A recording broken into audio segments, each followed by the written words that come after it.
Bienvenue sur la chaîne de la PPM. Dans cette vidéo, on va voir comment utiliser nos connaissances sur les équations de droite pour résoudre graphiquement des systèmes d'équations. Mais déjà, un système, qu'est-ce que c'est? Un système d'équations, c'est un ensemble d'équations considérées simultanément pour les mêmes inconnues. Autrement dit, c'est un ensemble d'équations qui doivent être vraies en même temps. On les écrit les unes sous les autres et on les regroupe avec une accolade à gauche. Par exemple, ce système regroupe deux équations, avec deux inconnus x et y. On peut donner un nom à un système, par exemple grand S, et résoudre ce système, c'est trouver les couples de nombres x, y, qui vérifient les deux équations. Mais quel est le lien avec les équations de droite? Eh bien, dans la vidéo précédente, on a vu que dans un repère, toutes les droites du plan ont une équation du type ax plus by plus c égale 0, avec a, b et c réels et a et b non simultanément nuls. Mais si je regarde le système qui est dans l'exemple, la première équation est équivalente à 5x moins 4y plus 2 égale 0, et la deuxième est équivalente à moins 7x plus 2y plus 8 est égal à 0. Ce sont donc bien deux équations de droite. Ainsi, dire qu'un couple xy vérifie les deux équations, cela signifie que le point de coordonnées xy est sur les deux droites. On cherche donc si les deux droites ont des points d'intersection. On va les tracer et voir si un tel point existe. Si les deux droites sont séquentes, il y aura un point d'intersection, dont les coordonnées seront la solution du système. Si jamais les deux droites sont parallèles, il n'y aura pas d'intersection, et donc pas de solution à ce système. Et si enfin les deux droites sont confondues, alors il y aura une infinité de solutions qui correspondront aux coordonnées des points de la droite. On veut donc tracer dans un repère les deux droites dont on a ici les équations. Pour les tracer, on peut par exemple exprimer ces équations de droite sous leur forme réduite, c'est-à-dire y égale mx plus p ou x égale k, suivant que l'équation représente une fonction affine ou pas. Pour tous ces types d'équations de droite, je vous renvoie vers la vidéo précédente qui explique tout cela. Bref, ici, les équations du système donné en exemple sont équivalentes pour la première à moins 4y égale moins 5x moins 2, c'est-à-dire y égale 1,25x plus 0,5, alors que dans la deuxième, si j'isole y, j'obtiens 2y égale 7x moins 8, c'est-à-dire y égale 3,5x moins 4. Ces deux équations caractérisent des droites qui représentent des fonctions affines. Je sais donc très facilement les tracer dans un repère. Là encore, je vous renvoie vers la vidéo qui traite de ce sujet si vous avez besoin d'un peu de rappel. Trace donc ces deux droites. La première équation correspond donc à y égale 1,25x plus 0,5. Son ordonnée à l'origine est donc 0,5 et son coefficient directeur 1,25. Autrement dit, quand j'avance d'une unité en abscisse, je monte de 1,25 unités en ordonnée. Sur mon graphique ici, c'est pas très pratique, je vais donc faire 2 fois plus grand. Si j'avance de 2 unités en abscisse, il me faudra alors monter de 1,25 fois 2, c'est-à-dire 2,5 en ordonnée. Je trouve donc un nouveau point situé sur la droite, et je peux donc maintenant la tracer. Pour la deuxième équation, c'est exactement pareil.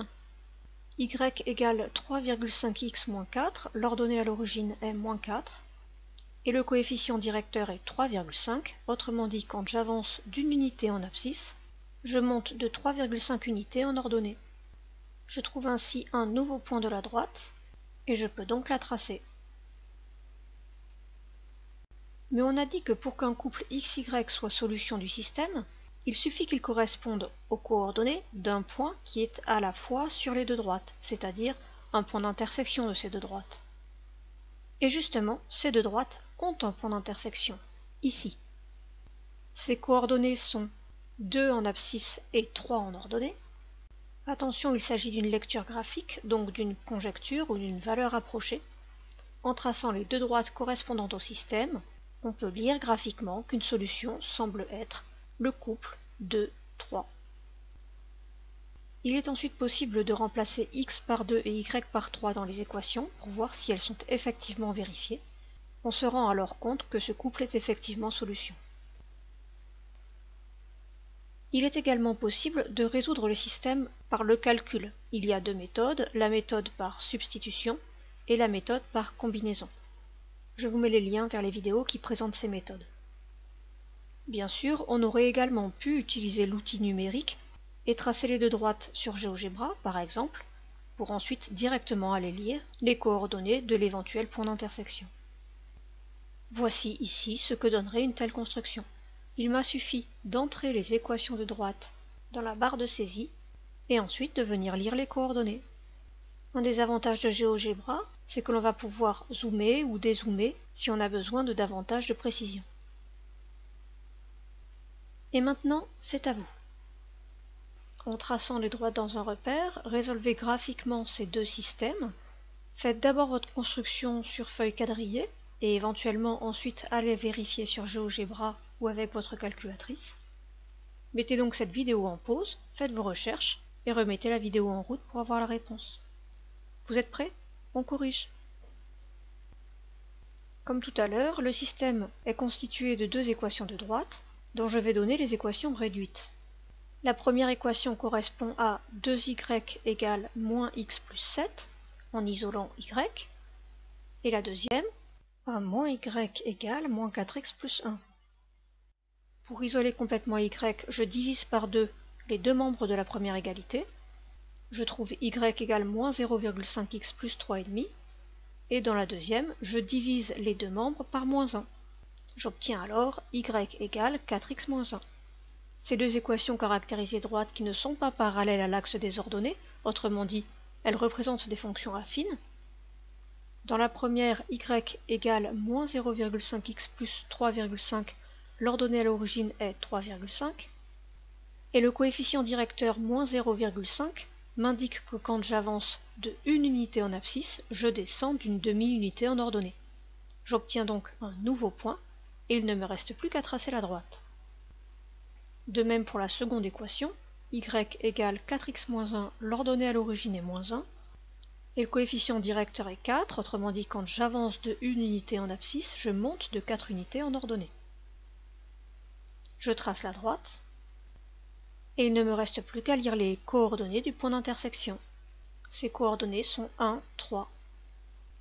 Je peux donc répondre à la question. Graphiquement, il semble que la solution de ce système est le couple 1, 3. Regardons maintenant la question B. Dans la question B, la méthode est exactement la même. Je vais exprimer les équations réduites de chaque droite. Dans la première équation, en ajoutant 3x dans les deux membres de la première égalité, j'obtiens y égale 3x plus 1, et en isolant y dans la deuxième égalité, j'obtiens moins 2y égale moins 6x plus 7, c'est-à-dire y égale 3x moins 3,5.